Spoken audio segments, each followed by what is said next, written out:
Hey guys, welcome to the review. So in this video I'm going to be talking about Fantastic Beasts: The Secrets of Dumbledore. First I'm going to go non-spoilers and then go into my deeper thoughts as usual. And I'm going to do this the normal way I do it, which is going character by character. I feel like it's the easiest way to cover all the bases. So overall, before I do that process, what I thought of the movie, I oddly really enjoyed it, which is great because I hated the second film. And I felt that the series was just sort of a cash grab to make money off of the Harry Potter series after it ended in 2011. The first film I find very charming. The second one I think is a horrible, convoluted mess, and it's poorly written, and it shows J.K. Rowling doesn't know how to write on top of her other flaws. And Secrets of Dumbledore is the first film since Deathly Hallows Part 2 to be written with J.K. By writer Stephen Kloves. And Stephen Kloves wrote all of the Potter films except Order of the Phoenix, and it's such an improvement here in comparison to the last film. It seems like Stephen Kloves completely understands how to take J.K.'s ideas and how to write them into a screenplay to transfer the novelist's mind of hers into film. And this film is it feels like a script, which is great. It feels like it's made to be a film and not a novel that is awkwardly turned into a film. So starting off with the characters, Newt is... I was worried about what they were going to do with Newt because it seems like he's more sidelined. On the poster, he's not even in the middle anymore. It's Dumbledore. But Newt fits in really well here, I think. They lean more into him being an unlikely hero. And an issue I had with the last film was that I felt that they're forcing the Fantastic Beasts title, but in this movie it feels very naturally incorporated into the story. And I think that there's a lot of really fun and creative stuff involved with the creatures and how they play into it. The main focal point of the film is surrounding a creature, but apart from that, there's a lot of really great and fun stuff that makes it feel like it earns the title Fantastic Beasts. In a way that the last film didn't, where it was just random. For example, the Zowu at the circus, it felt out of place in the last movie. It felt like they just needed to find areas where they could sneak in these beasts, and it didn't feel right. In this film, it did. Then there's Theseus. Theseus and Newt's brotherly connection is a lot of fun. There still seems to be a bit of tension there, and I'm interested to see that explored. I'm a bit sad because at the beginning of this film, Theseus is completely fine, and as we know in the last movie, Lita was killed by Grindelwald, and we don't pick up this movie seeing him completely heartbroken over that. He's just sort of over it, which I don't know. There could have been some interesting stuff with Theseus down there, but that being said, I do think he's much more interesting in this film than in the past film, and that his connection with Newt is a lot of fun throughout the entirety of the film. Dan Fogler's Jacob is spectacular. He can really do no wrong. He's very funny throughout the entirety of it. And again, it was one of those things where I was like, Jacob shouldn't come back after the first film because he has no place in this. The explanation for why he does remember the Wizarding World is complete nonsense. Because there must have been other people in New York that didn't have bad experiences with the Beast but still witnessed them. They just saw them fly or something like that. So shouldn't they also have the memories of the Wizarding World? It's complete nonsense, but it's fine. In this film, I'm very glad to see that he's here and see the sort of an impact, and I'll get more into this in spoilers, but I'm kind of sad that they didn't go further with it. I can't go into details without spoiling on how I feel about that, but Dan Fogler as Jacob is great and very hilarious. He's not with Newt in it for a lot. Hopefully in the next film they will be together more, because I think a lot of their dynamic is what's so charming about these movies. Even the second film had a lot of them working together. There's a semi-new character, Lolly. She was in the previous film in Nicholas Flamel's book, and she had her regular accent, but in this movie she has like the 1920s, like, come on, skip it, like accent, and it's a bit much, but it's fine. As her accent aside, I do like her a lot as a character. She's a teacher of Ilvermorny, and I'm a bit disappointed we didn't get to see Ilvermorny. I feel like they got to do it in the sequels at some point. The base for the characters in this film is primarily Hogwarts, as we see in the trailers, but Lolly was a lot of fun. Grindelwald, another topic of controversy, played by Johnny Depp. Johnny Depp lost the role. He was asked to step down more, and then now Mads Mikkelsen is playing Grindelwald, and Mads Mikkelsen's good, but I think Johnny Depp was a bit weirder and more interesting. I think he was a bit too much in the last film, but at the same time, I think they could have toned him down, maybe changed his design a bit. But Mads Mikkelsen is doing a good job, and he's fine. I think something about Mads Mikkelsen when he's in these big franchise movies, it sort of feels like he doesn't have a passion for it the same way a lot of other actors do. When you look at him in Doctor Strange or even Star Wars, I get the feeling at least that he doesn't know what the words he's saying means, and he's just saying it with a certain level of conviction, but it's sort of just nonsense to him. Kind of like when Han Solo, Harrison Ford is playing Han Solo in the sequels. It's just funny because it's like it feels like he doesn't know what he's saying, and not in the performance. The performances are good, but you know that deep down Harrison Ford doesn't give a shit. And I feel like Mads Mikkelsen is putting in effort here, but he clearly doesn't have a passion for the Wizarding World. And it seems like Johnny Depp did have a more seductive style to his version of Grindelwald that Mads Mikkelsen doesn't. But that being said, he's still fine in the film. Then there's Aurelius. Again, the controversy continues, played by Ezra Miller.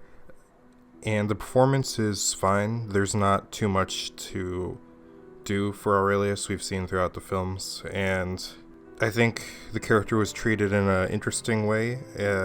I think it could have been more interesting. I think he could have been more of a threat to the heroes, but the way that they used him is fine, and actually by the ending of the film, where he's left off, it would be a good way to usher him out of the series if they don't want Ezra Miller to return to the role. So yeah, Aurelius was fine. Then Aberforth, it was exciting to see him in the trailer, see a young Aberforth. Aberforth does have quite a bit to do with the plot, but I can't go into spoilers right now. But he is pretty essential. There's jokes about his cooking and stuff like that throughout. There's not a lot to him, but you do feel that history, and you get more into that in the film with the Dumbledore sister Ariana throughout. Then there's Jude Law as Dumbledore. Jude Law as Dumbledore is great. I love him in the movies, and even the last one, which I didn't like a lot, I thought he was really good as Dumbledore. There is some stuff in the trailer that you see with his Deluminator, and there is some very confusing magic involved with that that's not explained, and that is an issue throughout the film. There's a lot of magic that just happens, and we've never seen it before in other Potter stuff, so it just comes off as confusing. It's just annoying when that happens because you don't really have a good idea of what's going on, and like if you haven't seen the film and you've just watched the trailer and you see those visuals, you know about as much as people who have seen the film because it's never explained. But yeah, Jude Law's Dumbledore, he's really good. He doesn't have a lot to do emotionally. He's sort of just like that, like very chill, like handsome, wise guy. But I'm hoping for the coming sequels that he has to really get emotional. That'd be really great, especially with his relationship with Grindelwald. It's also confirmed and said multiple times that he and Grindelwald were gay lovers, which is great that they finally said it, because JK has been saying that Dumbledore's been gay for years, and of course in the Chinese version they edited it out for the Chinese censors. They're a bit more homophobic over there, so yeah, but the inclusion of it not being implicit as it was in the last movie, and for it to just be said out loud, is really great. Moving on to Queenie, it seemed like they were in a tough spot with Queenie at the end of the last movie, but they treat her fine. There is a lot of conflict in her, and again, I'll have to go more into spoilers when this happens, but Queenie, she was fine in the film. The performance was fine, and it's not treated as that big of a deal that she turned evil because of the conflict inside her. I'll say that for now. Then there's Tina. Tina's not in any of the trailers because Tina's barely in the movie. She's in 1 minute of it, and I've heard different things, that there was scheduling conflicts because of COVID. Other people are saying it's because she spoke up against JK, which so did Eddie Redmayne, but it's fine. I don't know why he's in the film, but she isn't. I am leaning more towards the idea that she wasn't in it because she supports trans people. But yeah, she doesn't do anything, and they just dismiss it as she got a promotion and that's it, which is frustrating because I really like that character. I like her connection with Newt, and it doesn't make sense that she would go for a promotion over saving her sister who had just turned evil at the last film.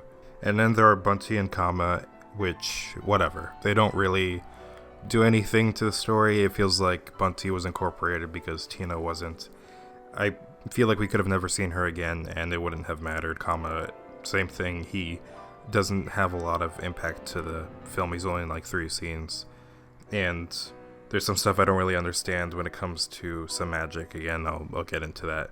But yeah, I'm gonna go into spoilers now, so if you haven't seen it, then get out of here. So, starting off with the Kama thing, Grindelwald takes out his memory of Lita to get him on his side, and then for some reason at the end Kama's just good, which I don't understand at all. But yeah, it's fine. It seemed like they didn't really know what to do with Kama. I can understand it happening with some of these characters, but maybe they could have given him more personality and taken out Lolly, something like that. But yeah, I mean, then there isn't a strong female character on the team because Tina is out of the picture, so it's somewhat understandable. The plot revolves around them confusing Grindelwald. If you've seen the movie, you know that.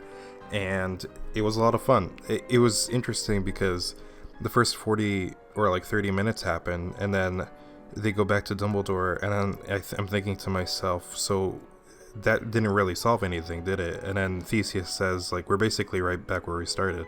And then Dumbledore's like, actually, I think we made it worse. Which was very interesting.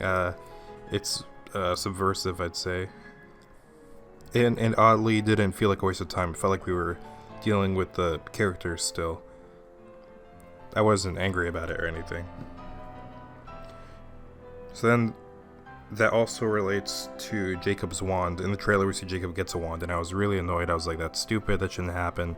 And it turns out it doesn't do anything, which is great. Lolly is controlling the magic that we see Jacob doing in the trailer, and it's just an added element to just be weird and to confuse Dumbledore. My brother and I were joking that Dumbledore and Newt should like fake propose. Like, one should fake propose to the other, and then they should like wear gorilla costumes and like have like tea or something, so Grindelwald gets these weird ass visions of whatever the hell's going on.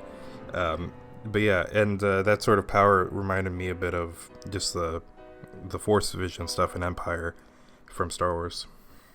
So then there's the Chillin'. If you've seen the film, you know what I'm talking about. And I think, a lot of people think, that it should have chosen Jacob instead, which would have been monumental and changed the idea of Muggles in the wizarding world.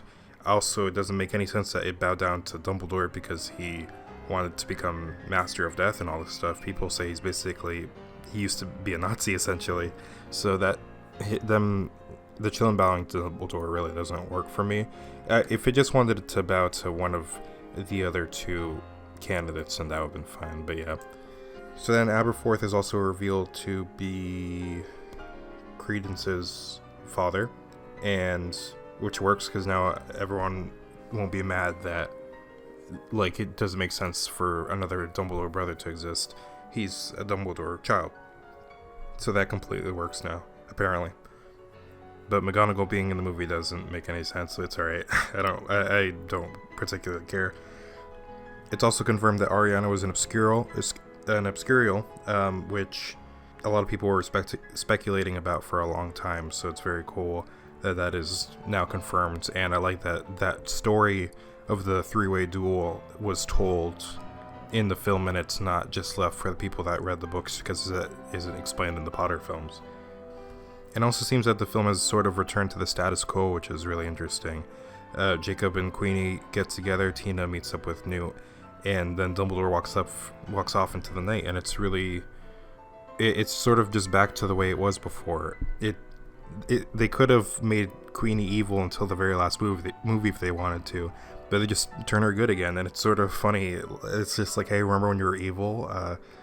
But yeah, it doesn't bother me that much, and it seems like they wanted to get to that point, so the next movie can be about the ensemble from the first film again, hopefully with Catherine Watterson there, because it would really suck for them to write her out or to recast her.